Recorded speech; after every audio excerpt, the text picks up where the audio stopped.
4 o'clock. Good to have you aboard. We have spent a copious amount of time on the Tigers, Scott Harris, the end of the season, and kind of, okay, what now? And I've asked the question, if now's not the right time to demand more of Chris Ilitch, then when is it? Don't just get mad at people who say they want more. Tell us when. And if you want the whole presentation, Odyssey.com rewind. I wanted to catch up. Rico, I want to play this for people. I know it's been sadness, and I know the Lions dropping a bomb on the Cowboys was wrecked by Aiden Hutchinson's leg injury and him out for the year. But I want to provide people with some joy. Is that fair? Let's go, because I think the people need this. Yes. You did you did this to this man. You. So Jerry Jones does a weekly hit on Dallas radio, and rightfully so. The hosts at the Fan down in Dallas asked some really good questions about the offseason and things they didn't do. Reminder, Jerry Jones turned 82 on Sunday, and you popped a squat on his birthday cake. So, with that in mind, do you think Jerry's having a good week? Take a listen to this audio. David, hit it.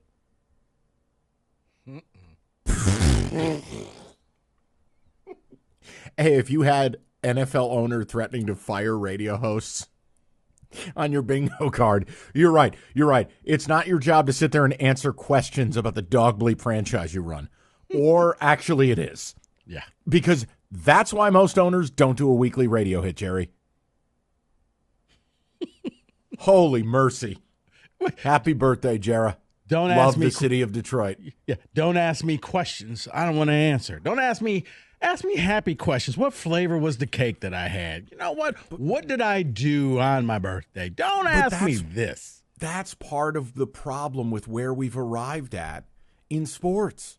We have created so many echo chambers for these front office people who, I'll say it again to you, oh, you're disrespectful. No, I don't pay fealty to people who play fantasy sports for a living. You work in a front office.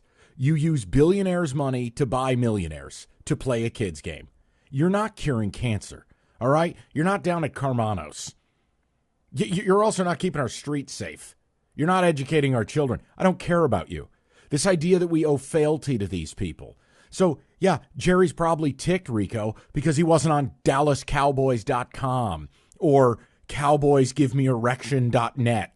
And it's like, really? Yeah, no, Jerry, you got to answer the question. Your team just got dump trucked 47-9. You've given up 800 points the last 2 games at home. You haven't beaten anyone with a pulse in 2 years. Yeah, just answer the question, man. It ain't that real. Yeah. Because, right, I would say you're trying to get rid of me. Why don't you have the same amount of integrity with your coach and hold him to this standard? But, I mean, I get it. The guys, they didn't know how to answer that. They were kind of in yuck mode and was like, well, did we attack back? Well, maybe not. But, like, come on, man, don't threaten my job because your team stinks. You built this. I didn't. This is all your money.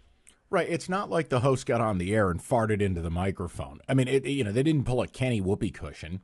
I mean, it's laughable. Right. But Detroit, I want you to know, you did that to that man. You ruined him. Yeah. Happy birthday. Love Detroit. Man, if there's one positive we can take out, it's that. You wrecked this guy. So, and the Aiden thing, it's not going to go away. Yes, David, go ahead. I was going to say there's more to what Jerry, not what he said on the radio, but the owners are meeting. They're having their fall meetings in Atlanta today. So you know how they do. Owners show up and media members are there. They want to get questions answered. They want to talk to them. And they pretty much talked to everyone but Jerry because the meeting started at noon. Jerry showed up at 11:59 and said, I'm sorry, I can't take questions. I'm running late. Well, and Mike McCarthy showed up 2 hours late for his press engagement back in Dallas. Yes, he did. Things are going great. And look, I know it's not all roses. And I know Aiden being out for the year is a death blow. I mean, we're the only ones at the station who feel like it's a huge deal. Everybody else is just like, well, they're still good. They'll be fine. It's all fine. Okay. Look, I'm just trying to tell you, if I'm on an airplane and we lose an engine, I don't feel good about it. No, he still got an engine. We're still in the air. Yeah, I still don't feel good about it. Mm-hmm. You lost your jet engine on defense. Well, you're right. But here's one more thing that's good for Lions fans. Tell me. not only are you the team that broke Dallas, you broke Dallas at the right time. Dallas is in a bye week. You know what that means? For 2 weeks. 2 weeks, not one. For 2 weeks, your highlights, your trick plays. You know, Ben Johnson pretty much looking like the usher from Michael Jordan and the Bulls going, "Heh." Yes, these are the things that are going to get ran for the next, 12 or so days until Dallas plays again. This hurts. Take the victory lap because it was personal. You went out there and you embarrassed them. I got to say this. All right, and I shouldn't, but it's just not in my nature not to speak my mind. I'm not mad about it, but I will tell you, that got a little tacky. I mean, is it fun in the moment? Sure. But, Rico, I've never watched an NFL game that devolved into, Steve Spurrier running it up on CMU in 1998, 82-3. I mean, the NFL, you just don't see what went down there. And the Lions were attempting to, exercise demons against a team that had quit. I mean, you're running offensive lineman routes. You're running a hook and ladder to a tackle. You've already done the trick plays. You already broke into the house. You stole their food. You did it all. Do you have to burn the house down too on your way out? That got a little bit weird to me.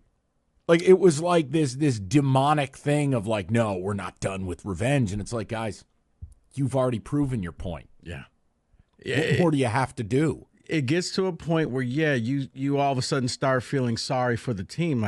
Okay, enough. It's like a boxer. He's bleeding. And then after a while, you're like, hey, stop the fight, man. This is why his man's got a wife and kids. Stop this beating. And that's what it was. You were sitting there saying, throw in the damn towel.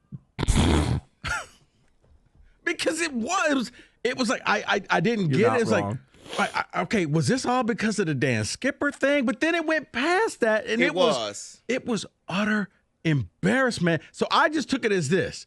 Hey, Minnesota, you're watching. Green Bay, you're watching. Guess what? Yeah, we just did that. Well, I don't know if it was about letting the other teams see this, because then after the game, I'm seeing the Lions social media account respond. They're responding, showing this video of, I guess, CeeDee Lamb disrespecting the Lions in the Pro Bowl, saying, oh, they won a couple games and they think they're this, they think they're America's team. And it was just a bunch of video of highlights from the game. And I'm like, yeah, this franchise took this personal, man. They took it personal. Oh, big time. Hey, look, I'm not sitting here crying for the Cowboys. I'm just making a point. Right. It was at a certain point I'm going, why are we still doing this? Right. Now, you've already destroyed this team. Right. Enough, man. Jesus. And the only thing I'll say about that is, here's what I don't ever want to hear from this town. If somebody does that to you, oh yeah, here it is. You don't get to do this. You don't get to say, oh, that was classless. Nope. No ambulance. No. It ain't coming for you now. No. You've kind of invited something here. Now, I'm not mad. I'm not shrieking about it. I'm just saying hey, you may want to chill on that. No, because in the end, everyone hates the Cowboys. So it's just okay, that's fine. Bro, go ahead and do it. You don't think I was excited to see the Lions destroy the Cowboys? I hate the Cowboys. Yeah. The problem is my team hasn't beaten them in 15 years. But even I got to a point where I was like, what are we doing here? Yeah. This is ridiculous. Seriously, we were all screaming the same. It went from cheering because you were knocking them down again and again until, man, just throw in the towel. Don't get up again, Dallas. Stay down. No. Uncomfortable. It was just weird. You know what it felt like? It felt college.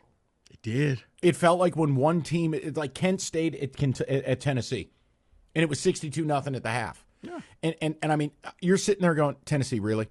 Squirrel White needs another touchdown. What is his mom at the game? Come on, man. Really? It's Kent State. These poor kids are going to be in wheelchairs by the end of this. No, but see, I think it was more personal, Mike, to me. As I told you yesterday, this felt like last year's Michigan State game, and Harbaugh was like, no, we're not going to just beat you. We're going to take your soul.